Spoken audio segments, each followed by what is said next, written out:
2018 foi um ano ímpar para o Brasil, um ano em que o establishment, o sistema, ele teve uma ruptura e surgiu um outsider, um cara chamado Jair Messias Bolsonaro.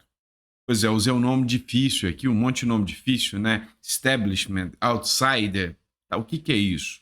É o seguinte, em 2018 ninguém imaginava que Bolsonaro ia surgir.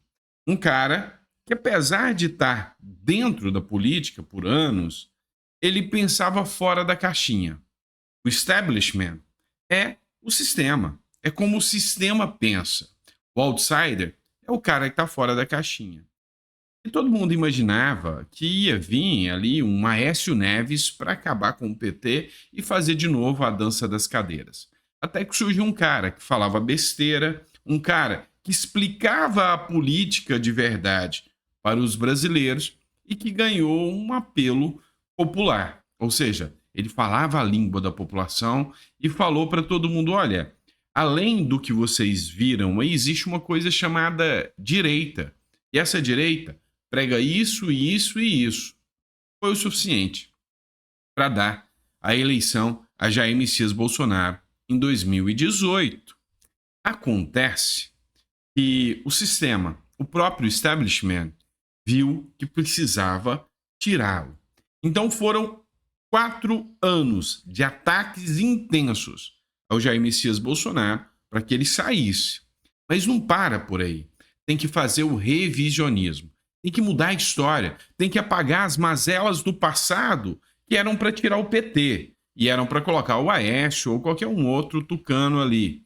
A ideia era que o PT fosse incriminado, como de fato as corrupções foram demonstradas, mas não para a direita voltar, para outra voltar. Agora o que, que eles querem? Agora eles querem apagar o passado. Eles querem fazer a gente acreditar que o PT nunca participou de mensalão, petrolão, nem nada daquilo. Eles querem fazer a gente acreditar que o verdadeiro corrupto e corruptor do Brasil é o Bolsonaro. Tá, sem crime. Ou melhor, crime de tentativa de golpe. O mesmo golpe que o Temer fez contra a Dilma. Sabe, é confuso isso aí. Mas você precisa entender como eles querem acabar com tudo isso. Vamos começar com as falas sobre o Bolsonaro, proferidas pelo Gilmar Mendes, e que um jurista chamado para a UOL chegou a falar que é caso de impeachment do Gilmar Mendes. Vamos falar sobre isso? Bora lá. O Gilmar Mendes, ao analisar o discurso de Bolsonaro, ele falou o seguinte: parece uma confissão, diz Gilmar Mendes sobre Bolsonaro citar a minuta. Para Gilmar Mendes, ministro do Superior Tribunal Federal, Supremo Tribunal Federal, as declarações feitas pelo ex-presidente Jair Bolsonaro sobre a minuta do suposto golpe de Estado ou estado de sítio que seria decretado em 2022 parecem uma confissão de que ele sabia da existência dos documentos. As falas de Bolsonaro a que Gilmar Mendes se refere foram ditas durante o ato convocado pelo ex-presidente na Avenida Paulista, no último domingo. No evento, o ex-presidente negou a tentativa de golpe e comentou sobre o documento encontrado pela Polícia Federal. Abre aspas para a fala do Bolsonaro. Agora, o golpe é porque tem uma minuta de um decreto de estado de defesa. Golpe usando a Constituição? Questionou Bolsonaro na data. Pois bem, vamos lá. Vamos entender isso aqui. E realmente o Bolsonaro tem um bordão dele que é votar dentro das 4 linhas da Constituição. E Bolsonaro se manteve, ou tentou ao máximo se manter dentro das 4 linhas. Até no dito golpe que o pessoal fala aí. Tá, mas realmente o Bolsonaro disse uma coisa que não incrimina em nada. Ouso aqui divergir veementemente do Gilmar Mendes, porque realmente está de sítio, de defesa, não são tentativa de golpe. Não tem como. São instrumentos que existem dentro da Constituição. E aí, fazer o revisionismo da Constituição não dá. A Dilma Rousseff chegou a mencionar um estado de defesa, é o que diz o general Vilas Boas.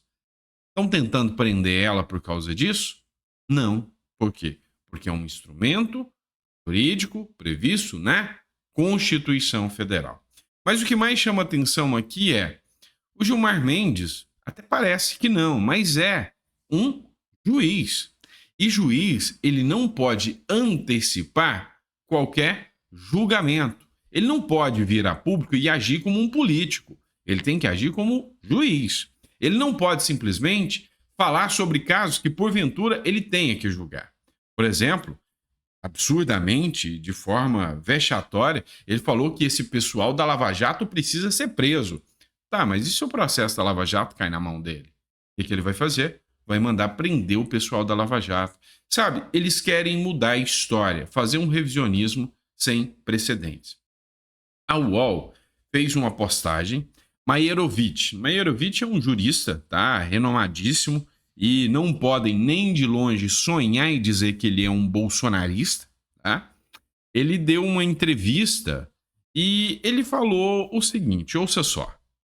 Ou até mais longe. Isso é motivo para impeachment. O juiz não pode contrariar a Constituição e sair a falar. O Gilmar Mendes é um papagaio há muito tempo. Ele vai falando, ele vai prejulgando, ele vai antecipando, como se ele fosse um formador de opiniões. Então, ele usa esse tipo de estratégia e qual é o resultado? As pessoas certamente, colocando, olha, o Supremo é um tribunal político, é um tribunal em que ministros se intrometem em tudo, em que ministros pré-julgam, que foi o que ele faz sempre. Esse é o Gilmar Mendes de sempre, de sempre. Pois bem, até o UOL fazendo críticas, hein? Ainda bem que ainda existem juristas sérios que sabem o que é a letra da lei. E a letra da lei é: juiz não pode sair pré-julgando e falando o que ele pensa. Ele não é nem blogueirinho, formador de opinião e nem político. Ele é juiz da Suprema Corte. Tinha que agir como tal. E se não age como tal, não quer receber críticas. Criticar é ameaçar a democracia. Vergonha isso. Uma verdadeira vergonha, como diria o Boris Casoy. E como eu disse para vocês, a intenção é fazer o revisionismo. Ainda em 2018, falando novamente sobre isso, teve uma situação sui generis. O título de militar de alguém ligado às forças de segurança elegeu muita gente. Delegado, capitão, major. Cara, teve gente que saiu procurando algum militar para votar, nem sabia quem era o cara, mas olhou aqui, ó, Major Vitor Hugo, não sei quem é, mas vou votar porque eu quero os militares lá dentro para tirar essa cambada de lá de dentro. Elegeu um monte, mas verdadeiramente um monte de candidatos, tá? Dentro do Congresso Nacional. Então, quem era ligado às forças de segurança, tinha o discurso do combate à corrupção e do combate à criminalidade, se elegeu só pelo título, só pelo fato de ser alguém das forças de segurança pública. Eu mesmo conheço um monte de delegados, grandes amigos. O delegado Antônio Furtado se elegeu, é um cara ímpar, genial, se elegeu por ser delegado, foi um grande plus. O delegado Sanderson, também, que é um cara que eu gosto muito. O capitão Alberto Neto, gosto bastante dele. São pessoas que o título, não tenha dúvida, de delegado, capitão, major, deram a eles uma força retumbante ali para eles conseguirem se eleger. Só que agora eles querem fazer o revisionismo total. Querem qualquer um desses das forças de segurança longe da vida pública, da política. Parece até um pedido direto das facções, né? Olha, vamos lá, tira todo mundo, se vir com pautinha de segurança pública, não vai dar certo. Pois é, olha só o que está acontecendo. Código Eleitoral. Relator do Código Eleitoral, eles querem fazer a revisão do Código Eleitoral. Para bom? Para melhorar? Não, não vou melhorar. Quarentena de 4 anos para policiais e militares. O senador Marcelo Castro, do MDB do Piauí, apresentou na reunião de líderes desta quinta-feira os principais pontos do relatório do projeto de lei complementar, que institui o novo Código Eleitoral. A legislação inclui exigência de uma quarentena de 4 anos para juízes, militares, membros do Ministério Público, bem como guardas municipais, policiais federais, policiais rodoviários federais, policiais ferroviários federais, policiais civis e militares da União, Estados e Distrito Federal. Na prática, caso aprovado no Senado e sancionada pelo presidente Luiz Inácio Lula da Silva, a pessoa que ocupar algum desses cargos públicos deve afastar do cargo 4 anos antes das eleições às quais pretende disputar. A norma, se entrar em vigor, deve valer para os pleitos a partir de 2026. Ou seja, a partir de 2026, ninguém tem algum vínculo com as forças de segurança poderão se candidatar. Isso ajuda o Brasil? Não. Isso ajuda quem? Ajuda a turma que já está lá dentro. Essa é uma aberração, é uma violação constitucional. Mas, se é feito pelo trâmite legal, na minha visão, é legal. Então a gente não precisa entender aqui o que é moral e o que é legal. É legal, mas é moral? Não, não é. Eu não vejo sentido, a não ser de fazer um revisionismo lulopetista para tirar todos os militares da possibilidade de concorrer. Todos são iguais perante a lei, sem distinção de qualquer natureza. Pois é. Militares deveriam ter o direito a concorrer a cargos eleitorais, sim. Vamos falar de Eduardo Bolsonaro? É o seguinte, deixa eu explicar para vocês. O Eduardo Bolsonaro deu uma entrevista, eu vou colocar a entrevista, não vou colocar o áudio. Eu fico pistola com esse pessoal que põe umas músicas de fundo, aqui uns funk, umas coisas, só para atrapalhar a gente. Mas vamos lá, né? O Eduardo Bolsonaro fez uma entrevista ao Tucker Carlson. O Tucker Carlson, ele é um jornalista conservador, fez uma entrevista ao Bolsonaro, já deu inclusive uma entrevista ao Bolsonaro. E nessa entrevista aqui, o Carlson pergunta ao Eduardo Bolsonaro, mas espera aí, o que está acontecendo no Brasil? E ali eles põem tudo. Foi recorde de audiência, teve muita audiência essa entrevista do Tucker Carlson, tá? Ele pergunta para o Eduardo Bolsonaro, mas peraí, e essas manifestações grandes que aconteceram lá, e essas ações que vêm sendo tomadas contra o Jair Bolsonaro? O Eduardo Bolsonaro explicou. E aí o Tucker, ele chega a questionar aquelas caixinhas brancas, né? O Eduardo Bolsonaro responde, olha, eu não posso falar sobre isso. Eu tenho que tomar cuidado com as minhas palavras. Mas o Tucker pergunta, mas por que você tem que tomar cuidado com as suas palavras? Aí o Eduardo Bolsonaro cita o Daniel Silveira. Ó, no Brasil teve deputado que por fazer vídeo pegou 9 anos de prisão, fazendo críticas à Suprema Corte. Então, a missão do Eduardo Bolsonaro está sendo divulgar, tá, um máximo de meios de comunicação que ele conseguir informações sobre o que está acontecendo no Brasil. Só que, como eu disse para vocês, eu tive conversando com alguns juristas e o assunto que está rolando lá na Câmara dos Deputados é que o Supremo ainda vai tentar indiciar o Eduardo Bolsonaro por essas falas com o Donald Trump, com o Javier Milei, que é um chefe de outro estado, por crimes de traição à pátria. Então, assim, é o Brasil de hoje. É o Brasil de hoje. Hoje, como disse o Eduardo Bolsonaro, tem que se policiar muito sobre as falas dele. Isso, sabe, é o novo normal do nosso Brasil. Vamos lá, ainda vou envolver o Eduardo Bolsonaro aqui no imbróglio. Pois é, agora descobrimos uma coisa. O Eduardo Bolsonaro, ele não conseguiria a vitória. De jeito nenhum. Sabe quem informa isso? O Tiririca. Segundo o Tiririca, o Eduardo Bolsonaro só conseguiu vencer porque ele roubou o número do Tiririca na eleição. O Tiririca acusa Eduardo Bolsonaro de roubar número de campanha. Se elegeu por minha causa. Ora, pegou meu número. O deputado federal Tiririca, também do PL, tá? Parabéns ao PL e aos eleitores que votaram no Tiririca, contém ironia, afirmou que o também deputado federal Eduardo Bolsonaro, do PL de São Paulo, só se elegeu para a campanha por ter utilizado seu tradicional número de campanha, que é o 22222. Segundo ele, seu desempenho de campanha foi diretamente prejudicado pela perda do número para o filho do ex-presidente Bolsonaro.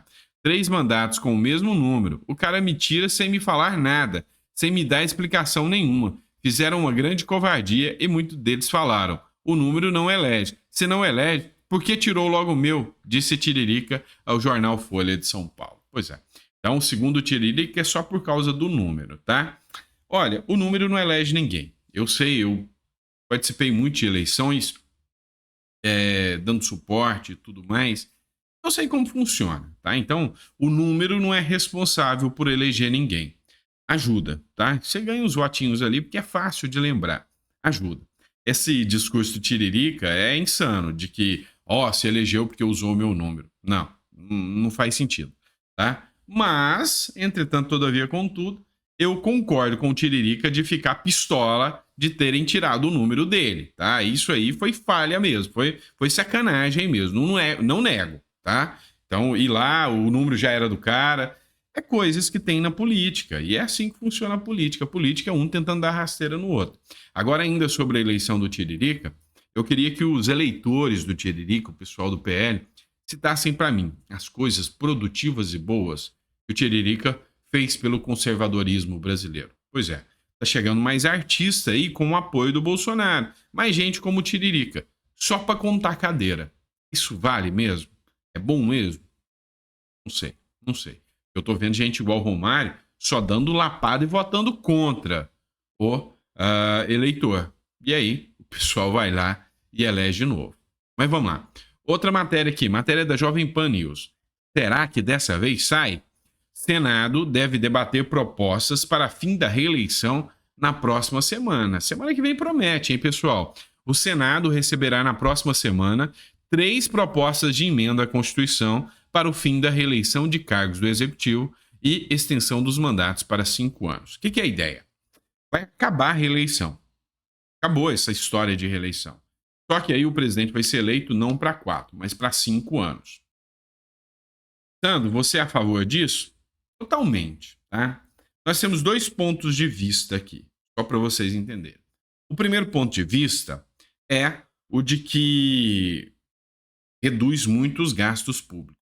Sempre, na tentativa de reeleição, a máquina pública é utilizada e cria um rombo na máquina pública para tentar se reeleger. Vai dar uma amenizada. Parar por completo não vai, porque vai ter o candidato de apoio daquele que já está no poder. Então ele vai tentar. Mas assim, o cara não vai criar programas, mecanismos para ele tentar a reeleição. Então, sabe, todo ano eleitoral é uma bomba atômica de gastos com gente tentando se reeleger. Prefeito, governador, presidente. Então, eu acho excelente.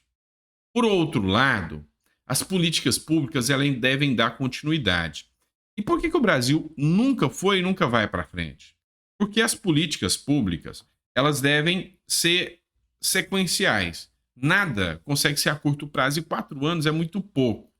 Só que assim, se a gente for levar isso em consideração, o Brasil era para ser uma beleza. Afinal, o PT ficou 16 anos no poder. E em 16 anos no poder, foi uma política pública nefasta que destruiu o Brasil, que embrenhou o país num antro de corrupção sem precedentes. Então, por outro lado, tem gente que fala, quando você pega um presidente bom, esse cara vem dando continuidade nas ações. E aí se troca por um presidente ruim e esse cara modifica. Mas, cara, acreditar que isso vai rolar no Brasil não dá. Porque se entra um presidente bom, o sistema dá um jeitinho de derrubar ele. Então, não vai. É fake news o tempo inteiro contra o cara, é a mídia batendo no cara, é o sistema inteiro derrubando o cara e os seus aliados. Então, eu não acredito não. Então, para mim, eu sou mais do que favorável ao fim dessa porcaria de reeleição mesmo. Eu concordo em número, gênero, grau com o Senado Federal aqui, que isso aqui é um projeto que eu apoio. Eu não gosto de reeleição. Vamos lá, vamos falar de outra pauta aqui. Revisionismo, né? É o tema desse editorial de hoje. Olha só, quando é com Bolsonaro, a culpa é do Bolsonaro. Quando é com Lula, os números não são bem assim. Olha só, a matéria do Poder 360 de ontem. Mortes de Yanomami não refletem a realidade dos fatos, diz Rui Costa. O governo aguardará um inquérito sobre a real dimensão do problema. A comissão anunciou medidas para indígenas nessa quinta-feira. Vamos lá. Você lembra que foi divulgado o número de mortes durante a gestão Bolsonaro dos Yanomamis? Algo histórico que vem acontecendo há 20 anos. cá entre nós, nenhum presidente nunca se importou em resolver de fato o problema. Tanto é que, na minha visão, para resolver o problema, tem que combater as ONGs, tem que partir para cima das ONGs. As ONGs são um grande problema e fazem, sabe, um verdadeiro mal na Amazônia. Muito mais mal do que bem. Pelo menos eu tenho essa visão depois que eu vi a CPI das ONGs. Ok, mas durante a gestão Bolsonaro, 300 e poucas mortes de Yanomamis foi o suficiente para dizer que o Bolsonaro era um genocida, um sujeito que fazia intencionalmente com que as mortes dos Yanomamis acontecessem. Este ano de 2023 que passou, teve um aumento de 5%, mais de 5% das mortes dos Yanomamis. Resumindo, o governo não fez nada e deixou agravar. E aí, ninguém se manifesta. Isso está acontecendo desde dezembro, ninguém fala nada. Até que o brilhantismo dos ministros do Lula resolvem se manifestar. E disseram o seguinte: não, as mortes do Yanomami não refletem a realidade dos fatos. Morreu, mas isso não quer dizer que estão sendo maltratados, não. Deu para perceber como o PT só trabalha com revisionismo e como tem incauto pessoas sem cultura e sem conhecimento que acreditam no discurso desses caras? É bem assim, né? É o Brasil de hoje, né? Que tenta ganhar no grito, né? Tenta ganhar no grito. É igual uma discussão. Você já viu aquele cara super centrado, tem argumentos, aquele cara que chega e discursa, olha, é assim, tem um vasto conhecimento. E aí ele vai debater com o valentão. Poucos minutos depois, a hora que o valentão vê que não dá conta de argumentar, ele começa a gritar e falar alto e ameaçar. Pois é o revisionismo. PT. É assim que eles fazem. É falar alto com a imprensa. Não, pode parar de falar que essas mortes do Yanomami aí fazem com que o Lula seja genocida. Isso aí não reflete a realidade dos fatos, não. Pode parar. Senão a verba para comunicação acaba. Tá entendido? É assim que funciona, tá? É o novo Brasil de hoje. Pessoal, obrigado por ter acordado, participado aqui de um editorial conosco. A gente volta meio-dia com mais um editorial para vocês. Obrigado mesmo, sabe? Esse é um ponto de encontro que nós já temos durante todos os dias aí, tá bom? E eu espero que eu esteja conseguindo, porque eu faço o possível para tentar, assim, trazer um ponto de vista imparcial da política brasileira e tecer minhas críticas aqui com coragem e determinação, mas sempre baseado em fatos, tá? Sempre mostrando fatos para vocês. Eu espero que esse nosso diálogo, todos os dias, 5 vezes por dia, né, seja o suficiente para a gente, assim, entender um pouco mais essa política brasileira, como ela realmente é, porque aqui é tenso, é muito tenso. Eu espero que eu esteja condizente com a proposta que eu trago até vocês de entender um pouco mais a política. Eu espero que nós estejamos conseguindo o nosso objetivo de, não deixar a visão real da política morrer, tá? Porque eles tentam um discurso, uma mudança de narrativa o tempo todo. E é o que eu não quero deixar acontecer aqui. De certa forma, até se opondo à grande mídia aí, tá? E ao establishment. Bom, grande abraço, fica com Deus e eu vejo vocês no próximo editorial.